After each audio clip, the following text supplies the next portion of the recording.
kotse, hindi po ikaw. Kaya lang, anong nangyayari? Ayaw mo naman tumawid. Kaya lang nakita mo may isa kang kasama, tumawid, nakatawid. May sumunod na tumawid, nakatawid, nakigaya ka na rin. Ayaw mo naman uminom. Ayaw mo magyosi kasi alam mo masama sa katawan. Kaya lang one time, may napuntahan kang party. Yung napuntahan mong party, nakita mo lahat umiinom, nakita mo lahat nagyosi, at parang ang saya nila. Dumating ka sa point na nagyosi ka na rin. Ayaw mo naman mag-Facebook. Mas love mo nga si Friendster before. Kaya lang kinulit ka ng kinulit na mga kaibigan mo, uy, maganda ang Facebook, maganda ang Facebook. Dumating ka sa point na sinilip mo si Facebook. Habang sinisilip mo, sabi, medyo maganda naman si Facebook, kaya lang, mahal ko pa rin si Friendster. Hanggang dumating sa point na kinalimutan mo na si Friendster, si Facebook na lang ginagamit mo ngayon. Ano yung point ko? Guys, ang dami po nating ginagawa na hindi po tayo ang nagdesisyon. May question ako, sino po ang college student dito right now? Maliban kay May. Ikaw na lang, ate. Anong course mo? Alam mo ba bakit ka nag-college? Bakit? Sige, bakit ka nag-college? Para? Para po may makamit. Ano yung gusto mong makamit? Kaligaya. Anong gusto mong makamit sa buhay? Makamit na Para may mamit? Ano? Makamit, mamit. Ano? Ha? Makamit ng ano nga? Ha? Course po. May makamit na course. Anong meron pag may nakamit kang course? Makahanap ng trabaho. Now, if you're going to ask yourself, especially sa lahat po ng students right now, ang iisipin mo, kaya ka nag-college kasi para magkaroon ng income, right? But the major reason kaya ka nag-college kasi nag-high school ka. Bakit ka nag-high school? Nag-elementary ka. Bakit ka nag-elementary? Kasi nag-nursery ka. Bakit ka nag-nursery? Kasi in-enroll ka ng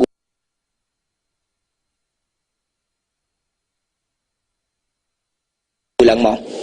Ibig sabihin po, we have plenty of things na ginagawa natin right now na hindi tayo nag-decide. Sino ang nag-decide? Parents natin. But the question is, nakita ba ng parents natin kung ano mangyari sa panahon ngayon? No. Yung formulang binigay nila sa atin, napaka-effective nun. Nung panahon, nung binigay nila, but not now. Ang daming nag-aaral. Ang laging binobombard sa atin sa loob ng school after.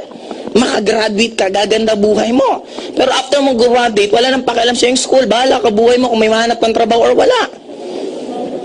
Now, my point is, bakit kailangang gawing mahirap ang tao? Okay? Ang title po ng ano ko, tawag niyan? Itong topic natin, this is JLIM Changing Mindset. Actually, this is accumulated na information. Hindi lang to galing sa akin, sa mga libro, sa mga kaibigan ko na namimit ko na simpo kami ng mag-isip, at sa mga iba't ibang experience ko rin sa buhay ko. Now, we are all victim. Victim tayo ng isang paniniwala na gusto tayong sadyang gawing mahirap. Bakit kailangan gawing mahirap ang tao? Kasi pag ang isang tao mahirap, madaling makontrol. Tama, mali. Pag mahirap ka, wala ka lang ibang goal, kumita ng pera. Habol ka ng habol ng oras. Sometimes hindi mo na alam kung nabubuhay ka pa eh. Sa mga nag-work right now, especially alam kinakapos ka lagi, di ba wala ka ng ibang buhay? Trabaho, pasok sa trabaho, uwi ng bahay, trabaho, uwi ng bahay, trabaho, uwi. Doon ka na umiikot. Now, may mga iba't ibang reason. Dadaling ko na nga itong kopya ko. May question po ako sa bawat isa sa inyo. Is saving money importante? Yes. Is saving money nakakatulong para sa'yo?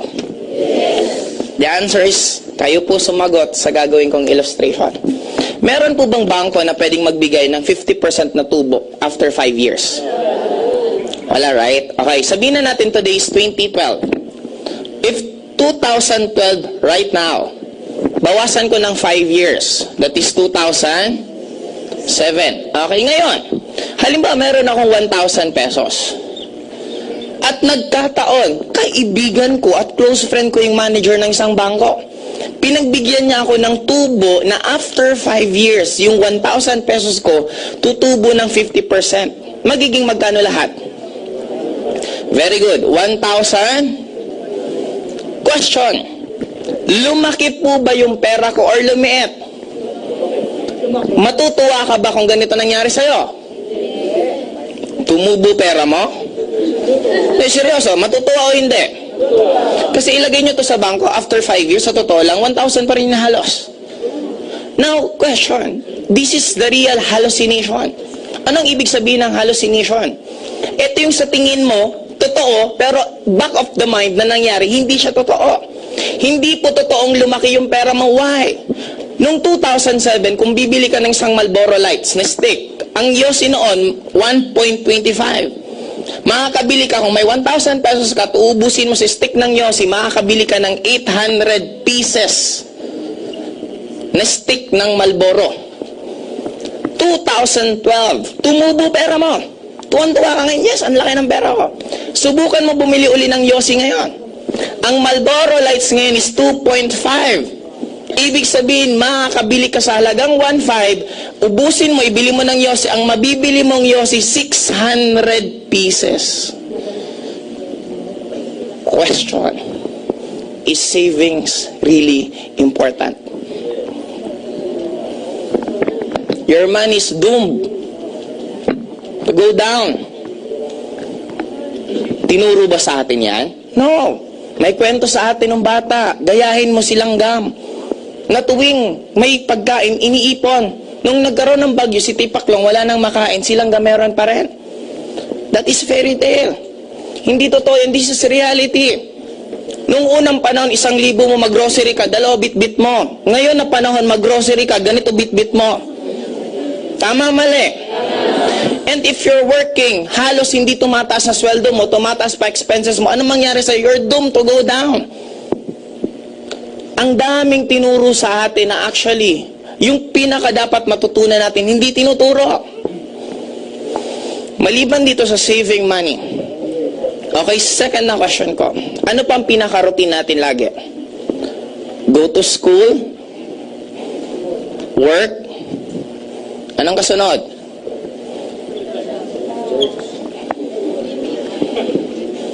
Now, this is very important. May mga matatakil ako, sino yung may mga pakana ng pagiging mahirap natin. Sa mga mababanggit ko pong institution, hindi ko po tinutukoy ang isang person mismo. Just like one of the greatest tool kaya tayo nagiging mahirap is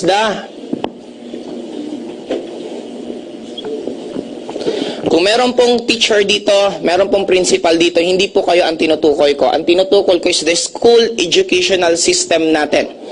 Bakit? Ano bang meron sa school? Sa school, pinapunish ang pagkakamali.